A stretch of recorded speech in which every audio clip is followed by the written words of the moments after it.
28th of March, 2018. Dear Empress Hotel, this may seem like an unusual request, but I write to you today seeking an apology, a pardon on my part. 18 years ago, a string of unfortunate events led to my being banned from your hotel. I would like to explain the incident. In 2001, I'd recently joined my current employer, and I was also in the Canadian Naval Reserve. This new employer was hosting a customer conference at the Empress, and it was my first event with the company. I told my naval buddies that I was coming out west, and I was asked to bring Brothers Pepperoni from Halifax. It's a local delicacy. Now, because this was the Navy we were talking about, I brought enough for a ship. And in a hurry, I completely filled an entire suitcase with pepperoni for my friends. Some of it was wrapped in plastic, some in brown paper. I took whatever Brothers would sell me. This is the bag that the airline misplaced. Now, the bag reappeared the next day. I knew the pepperoni would still be good. It had only been at room temp for a short time. It would, however, be quite some time before I could turn it over to my friends. So, just to be safe, I decided that I should keep it cool. Now, my room was a nice, big, front-facing room on the 4th floor. It was well appointed, but it did not have a refrigerator. It was April. The air was chilly.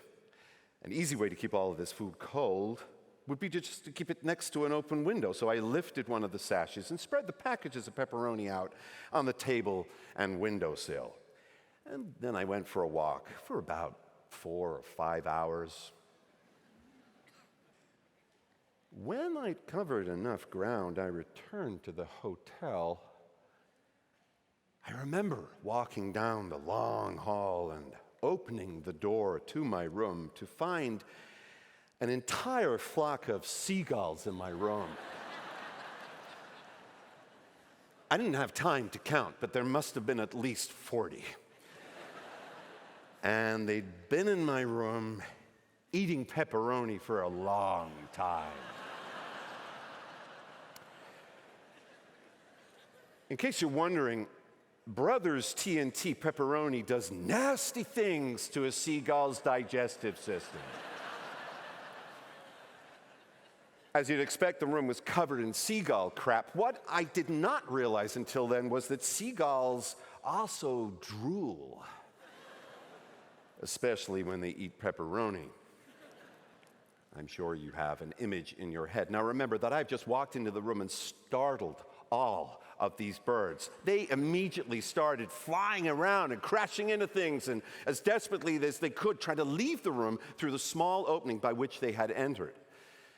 Less composed seagulls were attempting to leave through the other closed windows. And the result was a tornado of seagull excrement, feathers, pepperoni chunks, and fairly large birds whipping around the room. The lamps were falling, the curtains were trashed, the coffee table was just disgusting. I waded through the birds and opened the remaining windows. Most of the gulls left immediately. One tried to re-enter the room to grab another piece of pepperoni, and in my agitated state, I took up one of my shoes and threw it at him. Both the gull and the shoe went out the window.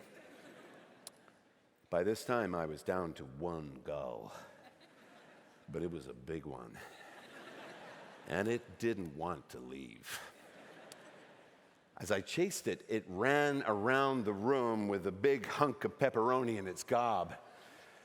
In a moment of clarity, I grabbed the bath towel and jumped it. It started to freak out, so I wrapped it in the towel and threw it out the window. I had forgotten that seagulls cannot fly when wrapped in a bath towel. Now, this is all happening fairly quickly, and this is mid-afternoon. The Empress Hotel hosts a very famous and very popular high tea. I suspect this is where the large group of tourists was heading when they were struck first by my shoe, then a bound-up seagull. The seagull was unharmed, by the way. Let's go back to my little housekeeping issue. The room was bad. There was lots of damage. I was new to my company, and I was really trying to make a good impression at this important event, so I decided that I would carry on for now and handle this whole thing later. I then realized that I had only a few minutes before an important dinner, and I had only one shoe. I made my way to one of the side doors and recovered both shoe and towel that were laying in some wet soil near the walking path. The shoe was a mess. I took it back to the room.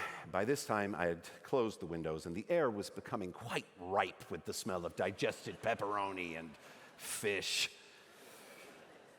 I went into the washroom and rinsed the mud off my shoe. It cleaned up nicely, but now I had one wet, dark shoe and one dry, light-colored shoe. In retrospect, I should have just wet the dry shoe. But instead, I chose to dry the wet shoe using the little hair dryer. It was actually doing quite well. I had the hair dryer jammed in there, and the shoe was drying quite nicely. Then the phone rang. I walked into the next room to answer it, and the power goes off. It turns out that the hair dryer had vibrated free of the shoe and fallen into the sink full of water. I don't know how much of the hotel's power I knocked out, but at that point, I decided I needed help. I called the front desk and asked for someone to come help me clean up a mess. I can still remember the look on the lady's face when she opened the door, and I had absolutely no idea what to tell her, so I said, "I'm sorry." And I went to dinner. When I came back, my things had been moved to a much smaller room. I thought that was the end of it all until I was told that my company had received a letter banning me from the Empress, a ban that I have respected for almost 18 years now. I have matured, and I admit responsibility for my actions. I come to you, hat in hand, to apologize for the damage I had indirectly come to cause and to ask you to reconsider my lifetime ban from the property. I hope that you will see fit to either grant me a pardon or consider my 18 years away from the Empress as time served. Thank you very much for your consideration. Sincerely, Nick Burchill.